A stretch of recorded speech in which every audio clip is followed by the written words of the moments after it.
¿Qué tal? Muy buenos días, El Salvador, ¿cómo están? Qué placer enorme saludarles. Bienvenidos una vez más a una edición de Diálogo 21 en esta mañana de lunes 10 de febrero de 2025. Es para nosotros, como siempre, un verdadero placer el poder ofertarles a ustedes una programación que llene las expectativas, no solo desde el punto de vista de noticias, opinión, sino también de entretenimiento. Les invitamos a que coloquen a Dios para la presente semana en el centro de sus actividades, para que todos aquellos proyectos, todas aquellas metas que ustedes sean trazados puedan cumplirse. Hoy vamos a hablar acerca de la educación financiera. ¿Por qué es importante mantener un modelo de educación financiera que nos permita a nosotros alejarnos de las deudas? Ese es un punto elemental. Y cómo las deudas también están, digamos, fundamentadas en aspectos legales que pueden ser en detrimento como también de salvedades. Un experto para hablar del tema nos acompaña. Yo le invito a usted también para que se quede con nosotros.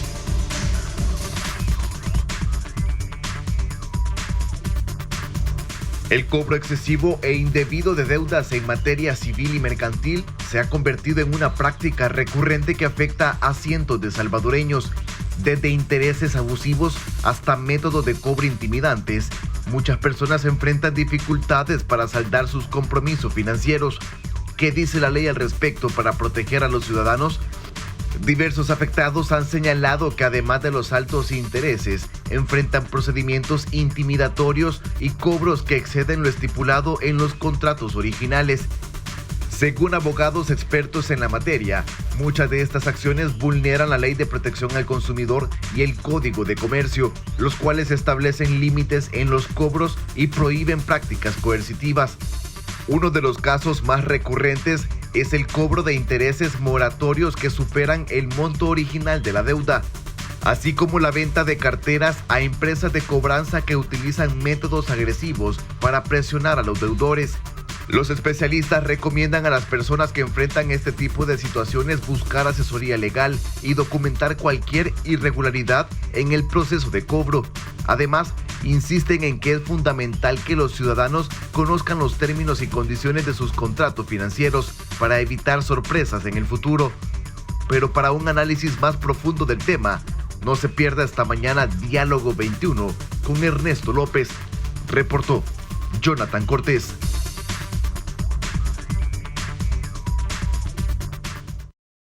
Bien, muchísimas gracias, Jonathan, por poner en perspectiva un tema que sin duda alguna pues abarca gran parte del segmento de la población, y es un tema que sin duda alguna pues nos va a tener y a generar muchas, pero muchas, digamos, nos va a ayudar a despejar muchas dudas. Incluso hay un informe que recién se conoció donde la Defensoría del Consumidor había identificado que habían alrededor de 1.400 denuncias precisamente de personas que se sentían que estaban siendo prácticamente vulneradas en su condición de consumidores, así como también de personas o de burós que en algún momento los estaban acosando. Son aspectos bien elementales que vamos a tener este día. Quiero darle la más cordial bienvenida a nuestro invitado este día, el especialista en el área de abogacía, el doctor Jaime Ortega. Bienvenido, gracias por acompañarnos. Gracias, mi estimado Ernesto, un saludo muy cordial a todos los amigos que ven este programa, tanto fuera como dentro de El Salvador.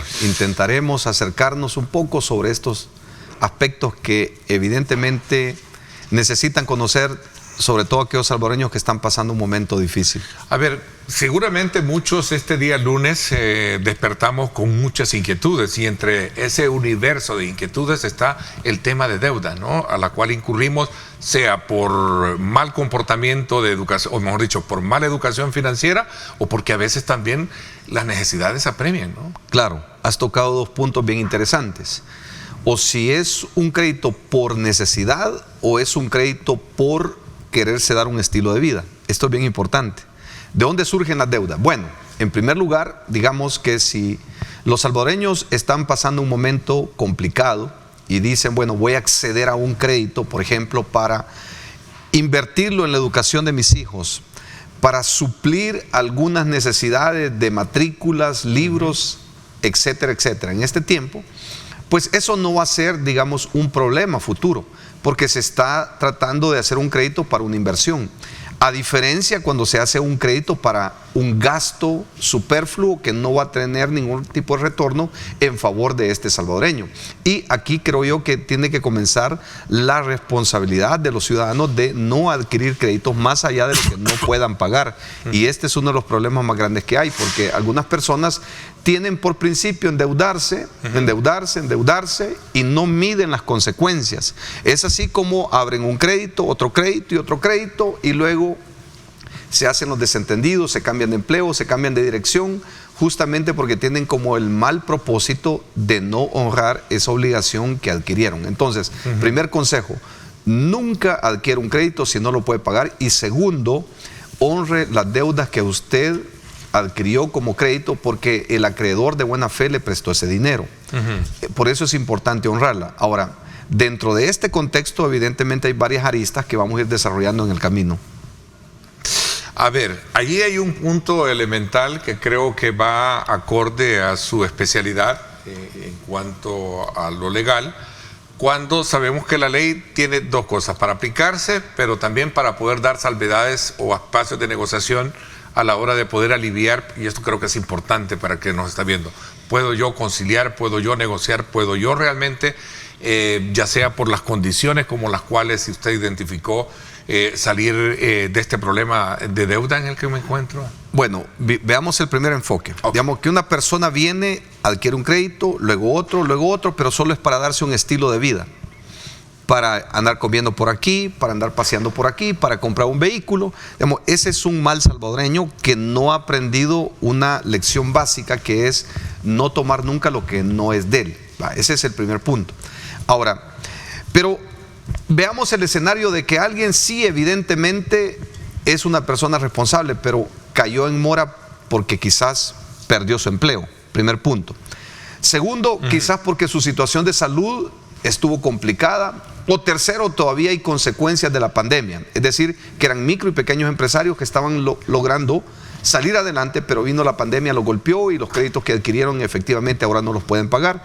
Y viene el acreedor y comienza a acosarlos de una manera salvaje y los comienza a injuriar, a acosar, a amenazar, y llega y grita afuera de sus casas para decirle: mire, si usted no paga, lo voy a embargar, voy a embargar a sus referencias personales, voy a meterlo preso porque usted no nos quiere pagar. Bueno, todas estas cosas son las que las personas enfrentan a diario, y como no saben cómo defenderse, pues no saben cómo acudir a las instancias pertinentes para que este tipo de acoso no se den.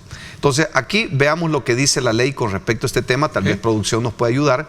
Artículo 18, literal F de la Ley del Consumidor. ¿Qué nos dice con respecto a este tipo de acosos? Para que las personas puedan aprender a defenderse frente a estos acosos abusivos que hacen ciertos cobradores, porque en realidad ni siquiera el acreedor quien hace esta gestión, sino las personas que designa para cobrarla. Por ejemplo, hay bancos que venden sus carteras de créditos insolutas, que dicho sea de paso, muchas de estas deudas que ellos tienen en su contabilidad, pues ya quizás han sido en alguna medida superadas, porque ellos tienen digamos, seguros para este tipo de deudas, y vienen y las venden a los burós de crédito, y vienen los burós de crédito y compran estas carteras de $1,000, deudas de $500, de $300, quizás las compran por $1 o $5, no lo sé, y pasados los años, 4, 5, 10 años después de esa deuda, pues viene este buró y comienza a cobrar, pero para cobrar necesita un aspecto legal que muchas veces las personas desconocen. Es que ese banco o esa institución de crédito tuvo que haber hecho una cesión de ese crédito. Si no hay una cesión de crédito, no tiene autoridad para cobrar esa deuda ese buró de crédito. Ese es el primer punto. Así que el deudor, cuando sea acosado de esta manera, lo primero que tiene que decirle es: está bien, deme usted por favor el documento de cesión de crédito donde a usted le cedieron esta cuenta para que usted me pueda cobrar a mí legítimamente.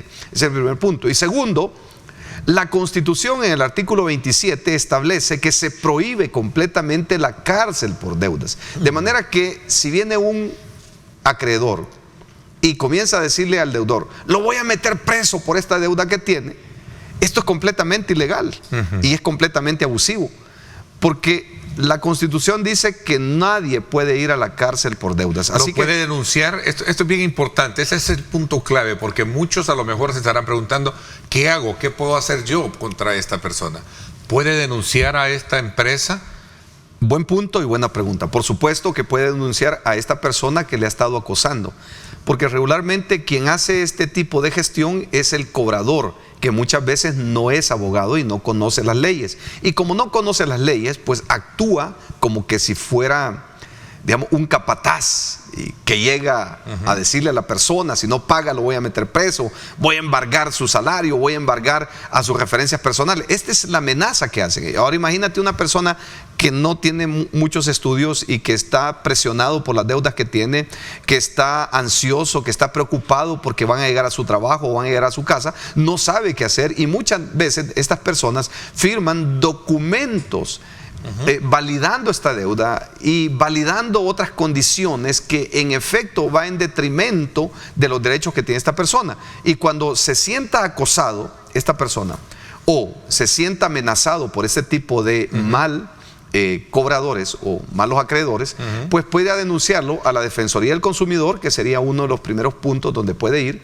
Pero si lo injurió, por ejemplo, puede contratar, digamos, un abogado para que haga un proceso de injuria ante el Tribunal de Sentencia, o si se siente amenazado, puede ir a la Fiscalía General de la República e interponer una denuncia ante este tipo de hecho o cobro abusivo.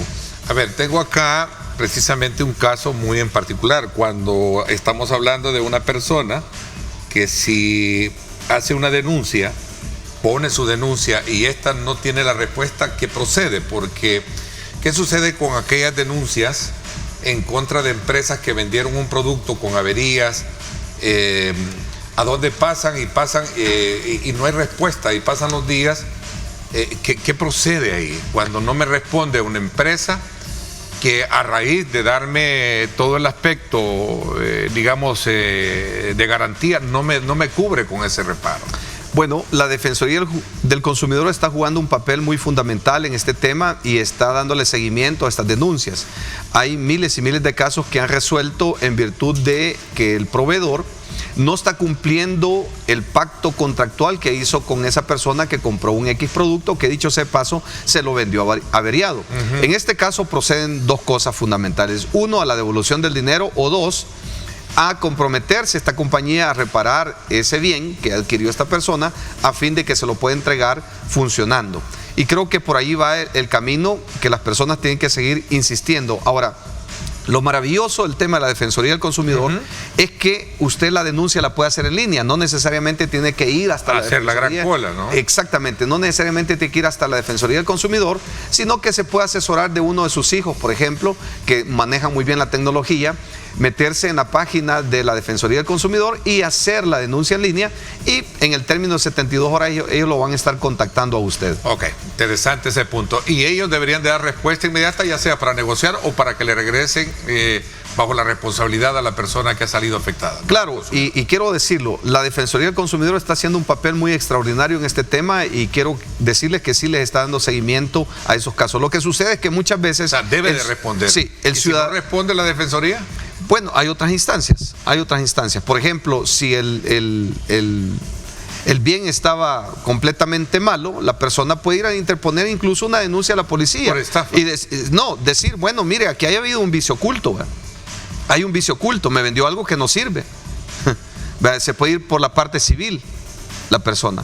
Y para eso pues hay centros de práctica jurídica en las diferentes universidades de El Salvador, donde puede ir a optar por un abogado, digamos, de estas universidades, que no tiene ningún costo, o buscar asesorías gratuitas en diferentes despachos legales, que creo que hay muchos despachos legales que están haciendo pro bono en favor de estas personas que están siendo afectadas. Interesante ese punto. Entonces, en resumen, sí hay derechos para los salvadoreños frente a ese tipo de acosos por deudas que se reciben, pero también hay deberes. Hablemos ahora también de los deberes para no ser, de alguna manera, o plantear la parte de equilibrio en este tema también. Claro, creo Voy que a hacer una pausa y regresamos con eso. Gracias a usted por estar con nosotros.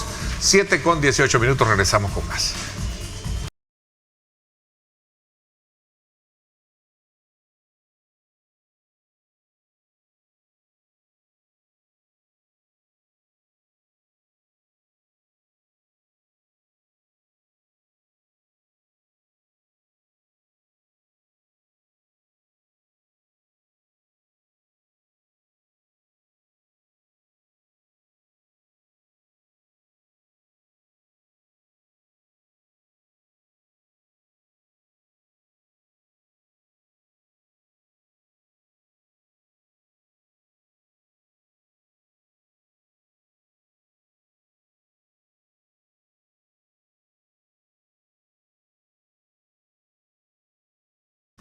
Por supuesto, la calidad siempre la ponemos de manifiesto a esta hora de la mañana cuando le invitamos a usted a que disfrute de café rico, porque rico es calidad, es decir, el café perfecto de la mañana. Así es que desde ya, pues buen provecho también a nuestro invitado para degustar este rico café de la mañana. Muy delicioso este café, y un saludo a don Samuel Quiroz, que es el productor de este café. Y su esposa, doña Leila, y que ellos siempre están con nosotros Leila, acá, sin duda alguna, para poder estar llevándonos y dándonos este rico café de la mañana. Bueno, doctor, decíamos que cuáles son también, digamos, los tiempos en los que tiene que tener una institución como la Defensoría del Consumidor para poder responderle. Si no hay respuesta, hay otras instancias civiles, decía usted, por las cuales debe aquella persona que se sienta agraviada también poder poner una demanda civil, me dijo, ¿no? Sí, ¿verdad? Y hay, digamos, varias cosas, ¿verdad? Creo que todo acreedor tiene derecho a cobrar una deuda, eso estamos más que claro, pero por los mecanismos que la ley le asiste para que cobra, pero que no lo haga de manera salvaje como lo hacen algunos cobradores. Como dije, tal vez no son abogados y por esa razón desconocen que hay leyes que protegen también al consumidor, que protegen a aquel deudor que adquirió un crédito. Ahora, ¿qué es lo que no puede hacer un cobrador? Y esto quiero que quede bien claro. Número uno, no puede amenazar, no puede acosar, no puede injuriar y no puede decirle a la gente que lo va a meter preso por una deuda, porque eso es completamente prohibido. Ahora, dice, mire, le voy a llegar a embargar su salario, le voy a llegar a embargar a su casa todo. No puede. Un cobrador, un acreedor no puede embargar los bienes de nadie, no tiene esa facultad. El único que tiene la facultad de dar una orden, un decreto de embargo, es un juez cuando ya hay un proceso civil con respecto a esa deuda. Pero el acreedor per se no puede tomar esa facultad porque no tiene ese derecho. Ahora, la gente preocupada por el tema de que los están acosando, firman documentos y reconocen la deuda, porque muchas de estas deudas, quiero aclararlo, que las están cobrando, han pasado 8 o 10 años que adquirieron ese crédito, ya prescribieron de acuerdo a la ley y no pueden irse en la área civil. Por eso acosan a la gente. Por eso buscan desesperarla para que las personas firmen cualquier tipo de acuerdo en la desesperación del acoso que ellos están haciendo. Pero cuando esta deuda, ellos bien saben que jurídicamente ya no la pueden ir a cobrar porque ya el pagaré o la letra de cambio ya venció. Y el Código de Comercio, el Código Civil es claro cuando dice que el plazo que ellos tienen para poder reclamar judicialmente una deuda es 3 años después del vencimiento del plazo, del crédito.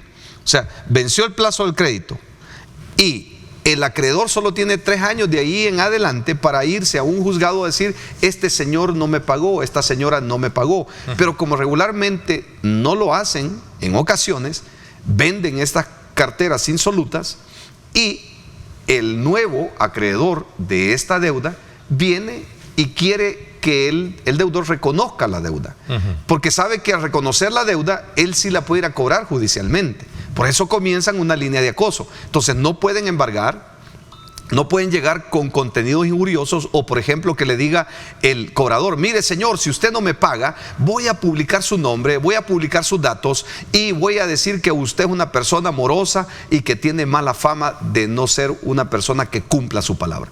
Tampoco puede, porque el artículo 18, literal F, de la Ley del Consumidor establece que el deudor tiene derecho a ser protegido en su identidad, tiene derecho a ser protegido en su intimidad. Por lo tanto, no puede estar publicando ni el nombre ni los datos personales de este deudor en las redes sociales, porque es completamente ilegal y daña la imagen de esta persona. Ok, buenos días, Ernesto. Y cuando uno pone un carro de garantía, pero no pudo pagar, pero le quitaron el carro, ¿sigue con la deuda o se termina?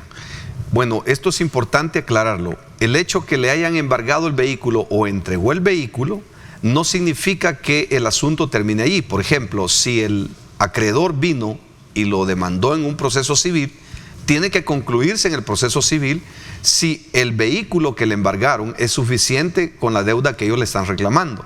Si es insuficiente, pues evidentemente el proceso civil va a seguir, y es por eso que es importante que los salvadoreños se asesoren en ese contexto para que no piensen que ahí concluyó todo, a menos que cuando adquirió el crédito esta persona en una compañía que presta dinero por vehículos, lo haya hecho firmar la compraventa de ese vehículo. Y regularmente se aprovechan de los contextos de las necesidades estas compañías, porque solo le pagan el 25% del valor de mercado de ese vehículo. Significa que los que siguen ganando en este caso son aquellos que prestaron el dinero frente a estas personas que están padeciendo algún tipo de necesidad. Yo digo que es importante que se asesoren siempre, porque de lo contrario es posible que ese caso haya quedado vivo, a menos, como lo explico, que usted haya firmado en el momento que le dieron el crédito el traspaso de un solo de ese vehículo. En ese sentido, ahí concluiría. A ver, existe un protocolo que debe de respetarse, ¿no?, por parte de estas empresas. Sí. Es decir, que lo establece la ley, o la Defensoría con su ley que acuerpa también este marco penal. Sí, hay un protocolo. Es un marco penal, perdóneme, no estoy... sí, digo, es que ¿abarca esa área o solo lo civil? Es que el tema de los créditos abarca una serie de áreas, ¿va? Por ejemplo, abarca el tema de la parte mercantil, la parte civil, abarca el tema de la Defensoría del Consumidor, materia de consumidor, y no también, penal, como no, puede abarcar materia penal también, por supuesto que puede abarcar. Por ejemplo, si una persona al momento de adquirir un crédito comete fraude y posteriormente se da cuenta el acreedor que esta persona simplemente lo estafó, puede ir a poner indudablemente una denuncia a la Fiscalía General de la República. Entonces, en virtud, esa área podría concurrir. Ahora, solo quiero aclarar algo. Una deuda per se, legítimamente adquirida, jamás se podría convertir en una estafa. Pero una persona que adquiere un crédito, que miente al inicio, que tiene por objetivo estafar, engañar, cometer ardid, en ese contexto sí se podría convertir más adelante en un proceso penal por el delito de estafa. A ver, este tema de los mecanismos legales, ¿a quién favorece? ¿Para quién? Bueno, debería de hacer uso el consumidor de estos mecanismos legales, de cómo protegerse. Ahora, estoy de acuerdo, vuelvo a insistir, que un acreedor puede cobrar su dinero que le debe a alguien por las vías legítimas. Lo que no puede es amenazar, es injuriar, publicar sus datos o decirle le voy a embargar, porque no puede llegar con ese estilo a cobrar. Si el deudor no quiere pagar, no puede o no quiere pagar, digamos los dos escenarios, pues hombre, señor acreedor, váyase a los tribunales a cobrar esa deuda, porque eso es lo que le asiste la ley, que se vaya ante un juez a reclamar esa deuda. Y si usted considera que esa persona que adquirió el crédito cometió fraude, lo engañó al momento de que usted le dio ese crédito, hubo un ardid, pues hombre, tiene también instancia ante la Fiscalía General de la República para seguir un proceso de estafa si una persona evidentemente tiene por costumbre hacer varios créditos y luego sustraerse y no pagarlos. Una empresa que venda toda su cartera crediticia y que ya no funcione en el país, ¿es correcto? Es legal, pues el derecho lo asiste, porque él puede irse por la vía de la cesión de derechos de esa deuda. Hablemos de deberes entonces, porque también no vamos a estar aquí de alguna manera utilizando una especie de pantalla para defender lo indefendible. También hay deberes, ¿no? Claro. Que cumplir. Usted lo hablaba al principio, la educación financiera es importante. Si yo voy a adquirir deuda para darme los lujos, que muchas veces así es, ¿verdad? Y no para cuestiones de generar activos, porque hay algunos especialistas en eso, pues hablan de la necesidad de poder hacer, digamos, una diferencia entre lo que es incurrir en una deuda para darse lujos o incurrir en una deuda para poder crear activos, y que eso de alguna manera que creo que es la más ventaja, ¿no? Claro, bueno, en primer lugar has tocado un punto bien esencial. Los salvadoreños no están preparados para las deudas, ciertamente. Entre el 80 y el 90% de los salvadoreños están endeudados porque no saben cómo manejar o cómo administrar el dinero. Y en segundo lugar, pues muchos lo hacen de manera irresponsable. Ahora, la educación financiera tiene que ser un tema que desde pequeño tenemos que enseñárselo a los hijos. Lamentablemente en la universidad tampoco te enseñan el tema de la educación financiera, ni siquiera la inteligencia emocional, que nos cuesta mucho a los salvadoreños manejar. Sin embargo, el apóstol Pablo nos regala un principio bien importante en Filipenses 4:12. Dice, para todo he sido entrenado, dice Pablo, para estar bien, para estar mal, para estar en abundancia como para estar en escasez. Y he aprendido a contentarme cualquiera que sea mi situación. Entonces creo que por ahí debe de ir el contexto de la vida de los seres humanos. Tenemos que adecuarnos a nuestro estilo de vida y no querer vivir una vida que no nos pertenece y endeudarnos irresponsablemente y darnos después esta vida para luego subir fotos en el internet, en las redes sociales, que estoy comiendo aquí, ando de viaje por aquí, tengo este vehículo por aquí, pero a costa de 4 o 5 deudores. Eso no es bueno desde ningún punto de vista. Y ahí el acreedor tiene toda la razón de buscar por todos los medios legales cobrarle a este deudor irresponsable que no quiere pagar una deuda que adquirió, que se lo dieron de buena fe. Interesante esa reflexión concluyente, a manera también de dejar ese mensaje a la población de conformidad a esos parámetros que usted muy bien nos lo ha identificado esta mañana. Gracias, licenciado Jaime Ortega, por habernos acompañado. Vamos a traerlo más frecuentemente para poder dar, digamos, instrucción sobre la base de cómo educarnos financieramente y sobre todo también saber en qué condición legal están nuestras situaciones de deuda. Gracias por habernos acompañado. Muchísimas gracias y que el Señor Jesucristo bendiga este país. Gracias. Vamos a la pausa y regresamos con más. Quédese con nosotros.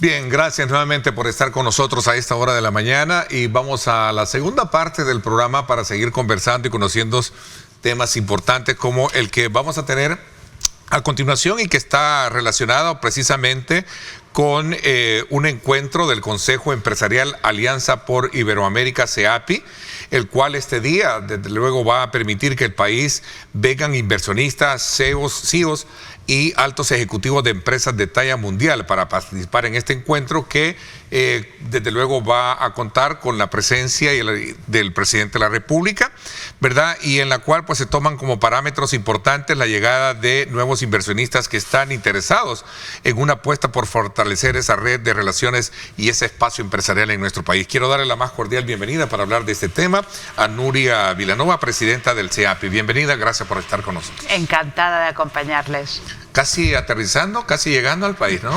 Prácticamente recién llegado. Cuéntenos un poquito, Nuria, ¿qué es el CEAPI y un poco las características y el interés de estar acá precisamente en el país junto con otros empresarios?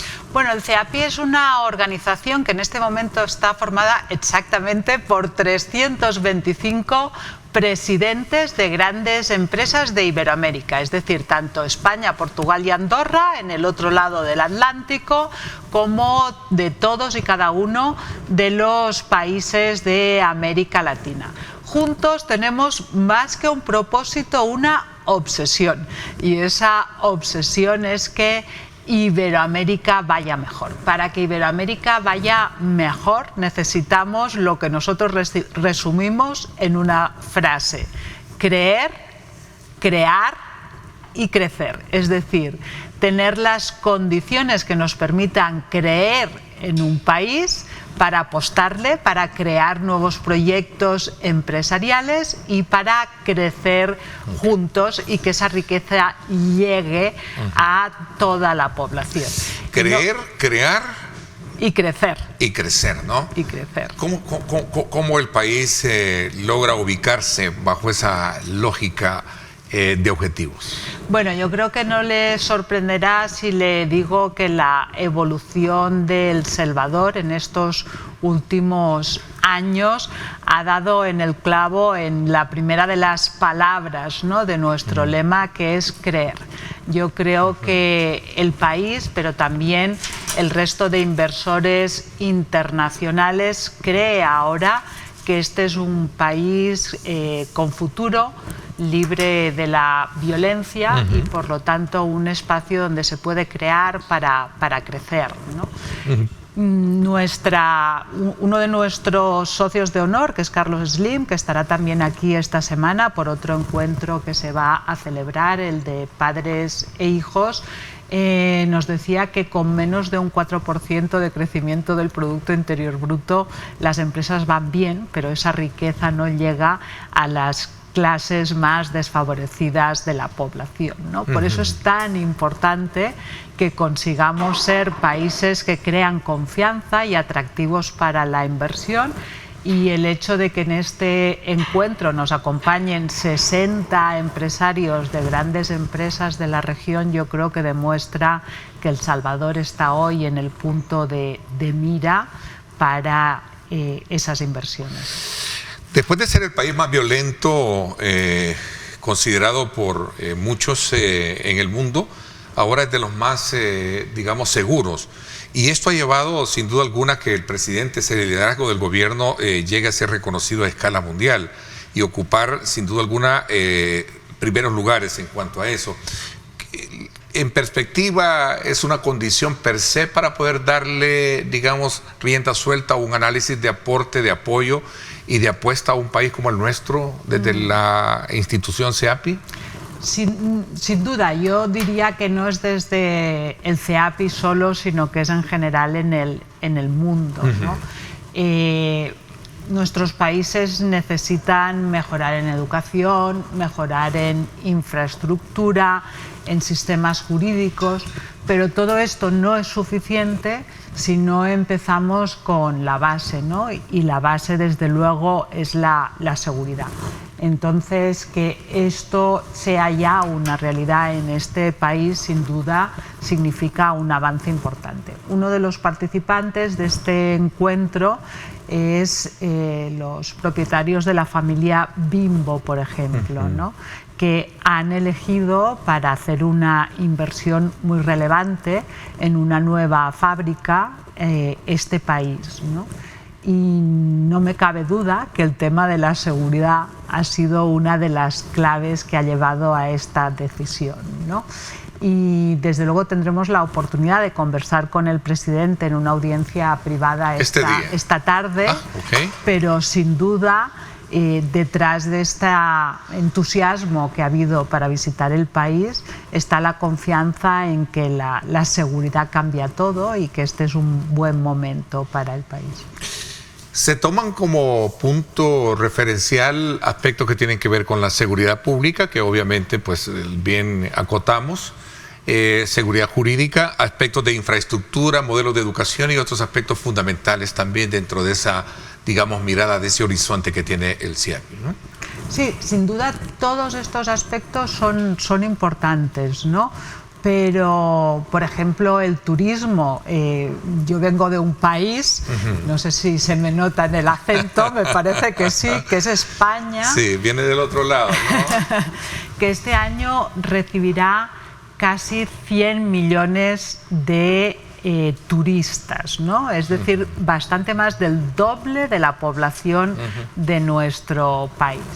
Esto se está convirtiendo, además, después del COVID, en una de las industrias más pujantes del mundo, porque la gente ha descubierto que quiere vivir y quiere viajar, ¿no?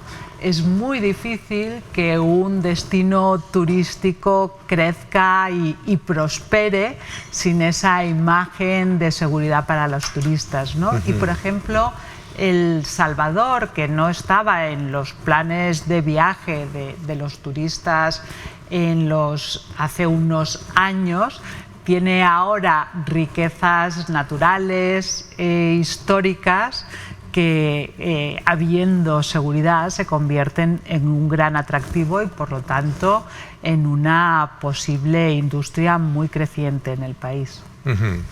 El poder ver ese horizonte, una cosa es Latinoamérica, Iberoamérica, incluyendo España.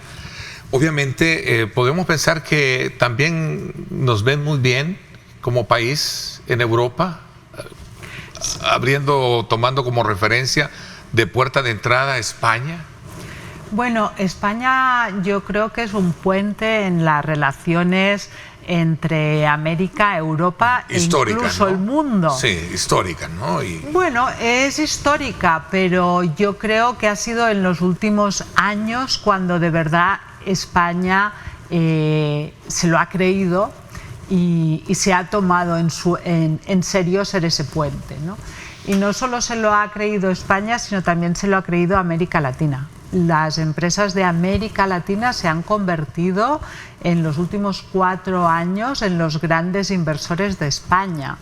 Y no invierten en España para quedarse en España. Por ejemplo, cuando Carlos Slim invirtió en una compañía que se llama FCC de infraestructuras, no fue para quedarse en España, sino usar España como trampolín para crecer en Estados Unidos y en otros países. Y así le podría poner muchos ejemplos.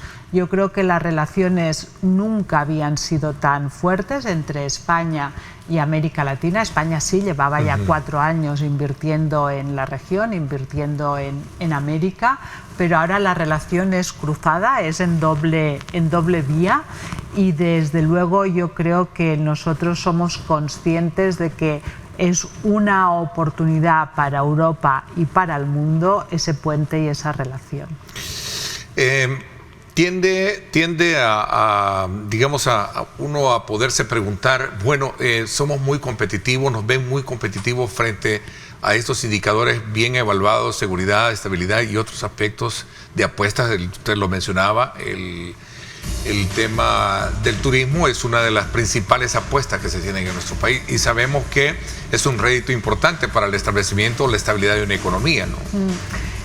Yo creo que el destino o las oportunidades de El Salvador tienen un nombre propio. Ese nombre propio es el presidente Bukele y ha marcado la diferencia, y de hecho nosotros que tenemos socios en los diferentes países de América Latina, se habla ya del milagro del Salvador, ¿no? El recuperar la confianza, el recuperar la seguridad, el saber que si creas una compañía aquí y expatrias a alguien de otro país, ese alguien no tendrá miedo de perder a sus hijos, de perder a su familia, de perder a sus empleados. Eso marca totalmente la diferencia, devuelve la libertad a las personas. El mundo está entrando en una dimensión de acoplarse a ese nuevo, digamos, modelo. No hablo de orden, hablo de modelo económico y de fortalezas, especialmente empresariales.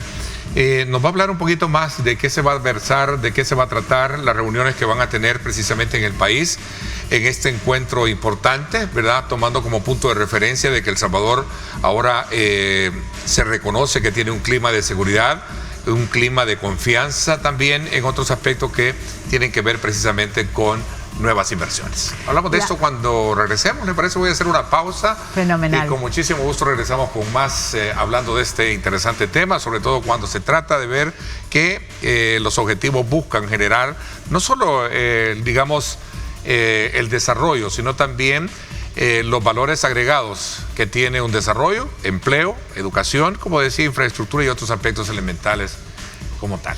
Vamos a la pausa y regresamos con más.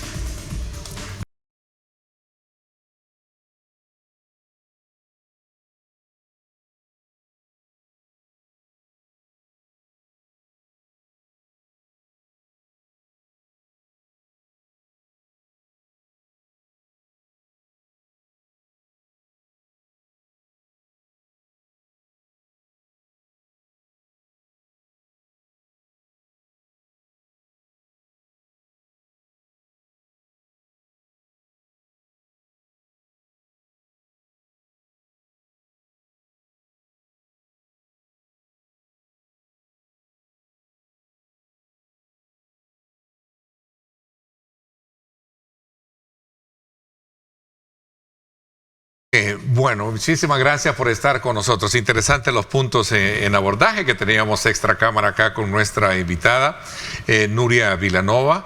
Ella es presidenta del CEAPI, el Consejo Empresarial Alianza por Iberoamérica, que es precisamente el conjunto de empresas de talla mundial que este día pues tienen un encuentro en el país. Creo que son 2 días, ¿verdad?, los que van a estar, una agenda bastante apretada, reunión con el presidente de la República. Llega también el señor Carlos Slim, que es un prominente empresario, me decía también. 2 intensos días. Carlos Slim llega, sí, pero para otro evento que empieza pero también el miércoles. En el mismo contexto, ¿no? El Exacto. Miércoles. Bueno, lo cierto es que hemos hablado de los que es el CEAPI, cuáles son los objetivos, y ahora hablemos un poco de este cónclave. ¿Qué tipo de relaciones esperan fortalecerse con este encuentro? Bueno, la verdad es que, como usted bien decía, la agenda va a ser intensa. Empezamos esta mañana con una pequeña reunión con la primera dama, pero para mí es muy importante. La función de la primera dama en las causas sociales del país, para nosotros, es uno de los temas core de la asociación. Siempre uso la misma frase y es la de Stanley Mota, presidente de Copa, el mayor empresario de Panamá, socio del CEAPI también, y él dice que no hay estados exitosos con empresas fracasadas ni empresas exitosas con estados fracasados. Lo que quiere decir es que tenemos que colaborar y que el bienestar tiene que llegar a toda la gente, ¿no? Por lo tanto, para nosotros el que las empresas se impliquen en el bienestar del país y busquen proyectos en los que ayudar a los más débiles es muy importante. Por eso quiero darle valor a esta reunión. Tendremos también un almuerzo donde nuestro invitado va a ser Roberto Criet, el mayor empresario de este país, y en el que van a participar tanto nuestros socios como un nutrido grupo de empresarios del Salvador. ¿Por qué eso nos parece muy importante? Pues porque muchas veces las mejores inversiones en un país son las que se hacen de la mano de un socio local o al menos de un amigo que te ayuda a entender las características del lugar donde quieres desarrollar nuevos proyectos. Entonces, que los empresarios se conozcan, intercambien oportunidades y que de ahí surjan nuevos proyectos nos parece fundamental, nos parece uno de los aspectos clave también de la visita, ¿no? Después tenemos una audiencia con el presidente y en esa audiencia con el presidente la idea es tratar puntos clave de las inversiones que ya se han realizado y de los intereses de los nuevos inversores de sectores muy concretos. Y vamos a tener también 2 momentos yo creo que claves para nosotros en esa audiencia y antes de la cena que nos ofrece el presidente, y es un homenaje a Piero Cohen. Piero Cohen en un reportaje le llamaban el empresario que empezó con los Pies Descalzos, un empresario nicaragüense que acabó convirtiéndose en uno de los mayores empresarios de la región, fue el que trajo Western Union a toda América Latina, y él fue quien nos ayudó a organizar esta visita y desafortunadamente falleció. Entonces nos ha aceptado el presidente poderle ofrecer un homenaje con la presencia de su hijo y de su nieto, ¿no? Y otro momento importante va a ser el reconocimiento que le queremos hacer al presidente, precisamente por lo que hemos estado hablando, ¿no? Por haber al presidente Bukele. Al presidente Bukele, por haber conseguido que El Salvador esté en la hoja de ruta de las inversiones, del turismo y de países en los que se puede vivir. En el caso muy en particular, cuando un país como el nuestro, bajo ese canon de ofrecer esas garantías, las empresas se sienten muy acogidas para poder fortalecerse y fortalecer, obviamente, la economía de estos países, ¿no? ¿Por qué hoy se escoge El Salvador? ¿Han habido anteriormente eventos similares o es el primer, digamos, en su género? No, nuestro objetivo principal, como decía, es hacer crecer Iberoamérica y apostar por la región, ¿no? Para ello trabajamos diferentes líneas. El primero, defender el papel de los empresarios, apoyar la empresa familiar, apoyar el papel de las nuevas generaciones y de las mujeres en la empresa, pero también muy importante, asumimos el valor del diálogo con las autoridades. Entonces estamos haciendo un recorrido con los diferentes países para hablar con los presidentes de gobierno, y tenemos también la Semana de Naciones Unidas en Nueva York, siempre un encuentro o diferentes encuentros con diferentes presidentes de Iberoamérica, con empresarios, y en el que hoy pienso aprovechar para invitar ya al presidente Bukele a que nos acompañe. Para nosotros el diálogo es muy importante. Es importante con presidentes de gobierno que entienden el mundo de la empresa, que yo creo que es el caso del presidente de El Salvador, y es importante también con presidentes de gobierno que a veces son un poco más distantes en la importancia del papel de las compañías para el progreso en el país, pero siempre el diálogo para nosotros es una prioridad. Estuve indagando aspectos que rodean el trabajo, la misión, la visión de lo que hace el CIAPI y todo el conjunto de empresas que lo acompaña. Hemos hablado del énfasis que ha tenido el país en estas áreas, también el turismo. Entiendo y supe que en este caso el Banco Español Santander reconoció precisamente un aspecto importante también de crecimiento en el país. Y eso es, digamos, son valores importantes a la hora de poder hacer un diseño de encuentro como el que vamos a tener en el país. Sin duda, otra de las actividades del CIAPI precisamente es los estudios y ser un think tank, ¿no? Pero que el Banco Santander, que todos aquellos que tienen buenos servicios de estudios empiecen a compartir datos objetivos, es lo mejor que nos puede ocurrir. Nosotros tendremos además la suerte de mañana poder tener reunión de trabajo con los principales ministros de las áreas empresariales y económicas del gobierno, para entrar en el detalle, ¿no?, de qué podemos esperar en sectores de energía, en sectores de infraestructura, en sectores de turismo, en sectores agroindustriales, ¿no? Entonces, cuando al dato se le unen el poder profundizar en políticas, el poder entrar en contacto con los empresarios del país, que son los que están viviendo día a día, y además pues esa generosa acogida que nos ha brindado el presidente invitándonos al Palacio, es una oportunidad. Vamos a tener también con nosotros a Cristina Pineda, de Pineda Cobalín. es la diseñadora más conocida de México, que por cierto ha elegido para su nueva colección El Salvador, con su pájaro histórico que representa nacional, ¿no?, el país, y queriendo llevar también a los niños del Salvador su proyecto de educación y cuidado. Interesante, muy buenas noticias. Sí, es valedero comenzar muy bien el día lunes, ¿no? Con conversaciones de esta naturaleza. Gracias, Nuria, por habernos acompañado en el programa y darnos esta buena noticia de este encuentro que sin duda alguna auguramos el éxito y para beneficio del país también. Gracias por habernos acompañado. Muchas gracias, un placer. Gracias. Para nosotros acá en Megavisión es motivo de honor y orgullo saber y contar, llevarles a ustedes historias y eventos de esta naturaleza. Por eso les invitamos a que sin duda alguna se mantenga siempre optimista durante toda esta semana. Apuéstele al país, apuéstele a usted, al desarrollo. Vamos a invitarlos a que también nos acompañe y continúe con nuestra programación.